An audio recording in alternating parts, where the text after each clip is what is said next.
নমস্কার বন্ধুরা, দেবশ্রীস লাইফস্টাইলে আবার একটি নতুন ব্লগ নিয়ে আপনাদের কাছে হাজির হয়ে গেলাম। সকাল সকাল ভগবানের নিত্য সেবা দিয়ে আরম্ভ করলাম দিনটা। ভগবানকে একটু স্নান করিয়ে নিলাম গোপালকে, এবং সকল ভগবানকে আমি একটু পুজো দিয়ে দিলাম। পুজো দিয়ে সকাল সকাল ভগবানের দর্শন আপনারাও করে নিন।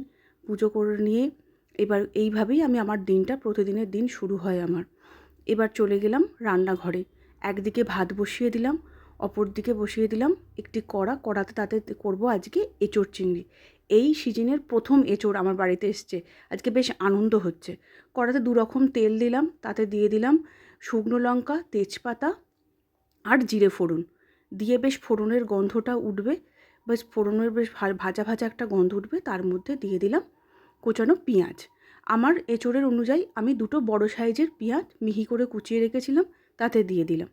এই পেঁয়াজটা ভাজা ভাজা হবে, এই সময় এতে আমি দিয়ে দেব একটু নুন দিয়ে দিলাম যাতে পেঁয়াজটা নরম হয়ে যায়।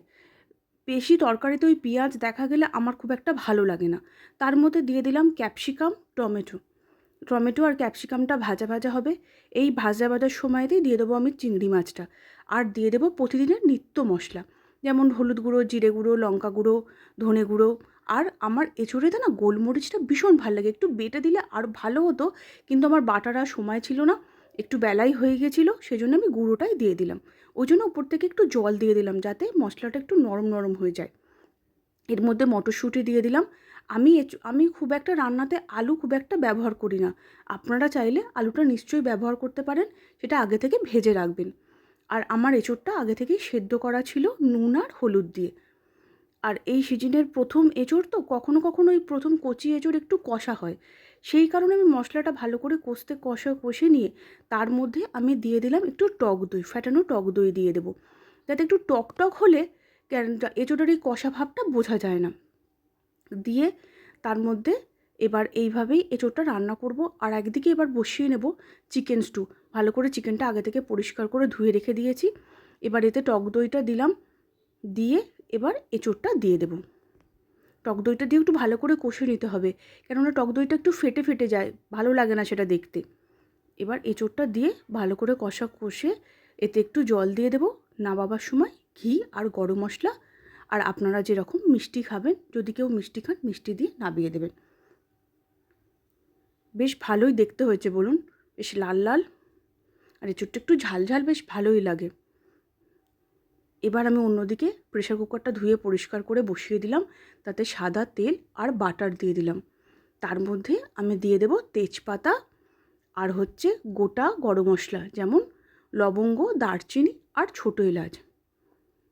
এতেও বেশ লবঙ্গ আর দারচিনি এইসব মশলাগুলোর একটু ভাজা ভাজা বেশ ভালো গন্ধ হবে।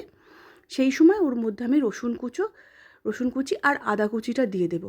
রসুন কুচি আর আদা কুচির একটি ভাজা গন্ধ বেরোলে তাতে পেঁয়াজ দিয়ে দেবো।